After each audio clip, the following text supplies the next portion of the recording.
any person may become great.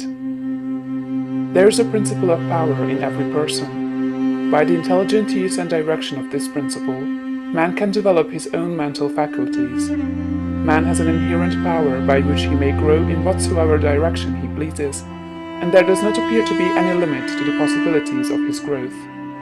No man has yet become so great in any faculty but that it is possible for someone else to become greater.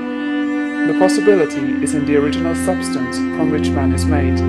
Genius is omniscience flowing into man. Genius is more than talent.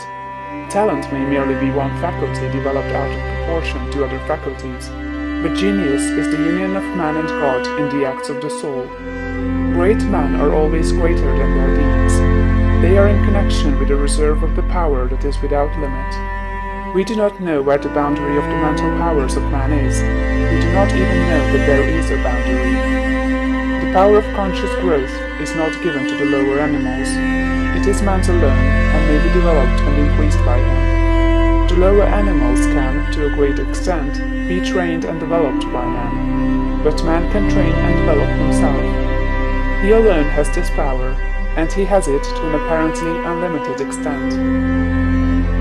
The purpose of life for man is growth, just as the purpose of life for trees and plants is growth. Trees and plants grow automatically and along fixed lines.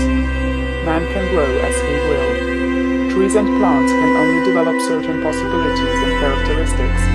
Man can develop any power, which is or has been shown by any person, anywhere. Nothing that is possible in spirit is impossible in flesh and blood. Nothing that man can think is impossible in action. Nothing that man can imagine is impossible of realization. Man is formed for growth, and he is under the necessity of growing. It is essential to his happiness that he should continuously advance. Life without progress becomes unendurable, and the person who ceases from growth must either become imbecile or insane. The greater and more harmonious and well-rounded his growth, the happier man will be. There is no possibility in any man that is not in every man. But if they proceed naturally, not two men will grow into the same thing or be alike. Every man comes into the world with a predisposition to grow along certain lines, and growth is easier for him along those lines than in any other way. This is a wise provision, for it gives endless variety.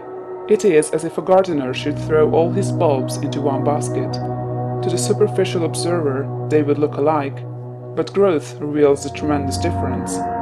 So of men and women, they are like a basket of bulbs. One may be a rose and add brightness and color to some dark corner of the world. One may be a lily and teach a lesson of love and purity to every eye that sees. One may be a climbing vine and hide the rugged outlines of some dark rock. One may be a great oak among those boughs the birds shall nest and sing, and beneath whose shade the flocks shall rest at noon, but everyone will be something worthwhile, something rare, something perfect. There are undreamed of possibilities in the common lives all around us in a large sense. There are no common people. In times of national stress and peril, the cracker-box loafer of the corner store and the village drunkard become heroes and statesmen through the quickening of principle of power within them. There is a genius in every man and woman, waiting to be brought forth. Every village has its great man or woman, someone to whom all go for advice in time of trouble, someone who is instinctively recognized as being great in wisdom and insight. To such a one, the minds of the whole community turn in times of local crisis. He is tacitly recognized as being great. He does small things in a great way. He could do great things as well, if he did but undertake them. So can any man, so can you. The principle of power gives us just what we ask of it.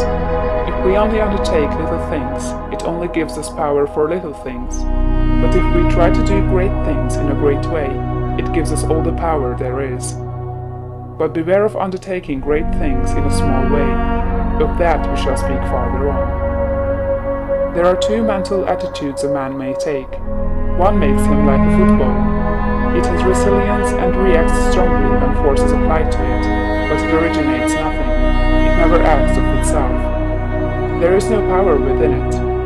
Men of this type are controlled by circumstances and environment. Their destinies are decided by things external to themselves. The principle of power within them is never really active at all. They never speak or act from within.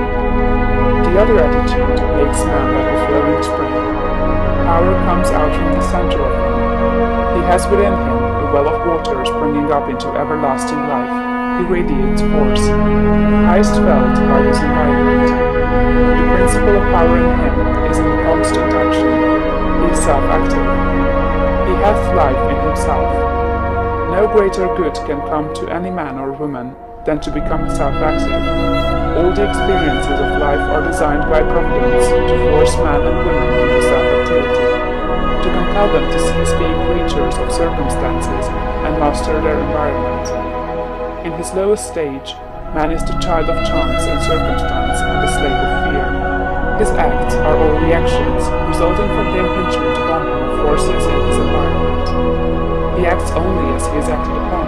He originates nothing. But the lowest savage has within him a principle of power sufficient to master all that he fears. And if he learns this and becomes self-active, he becomes as one of the gods. The awakening of the principle of power in man is the real conversion, the passing from death to life. It is when the dead hear the voice of the Son of Man and come forth from life. It is the resurrection and the life. When it is awakened, man becomes a son of the highest, and all power is given to him in heaven and on earth. Nothing was ever in any man that is not in you. No man ever made more spiritual or mental power than you can attain, or did greater things than you can accomplish. You can become what you want to be.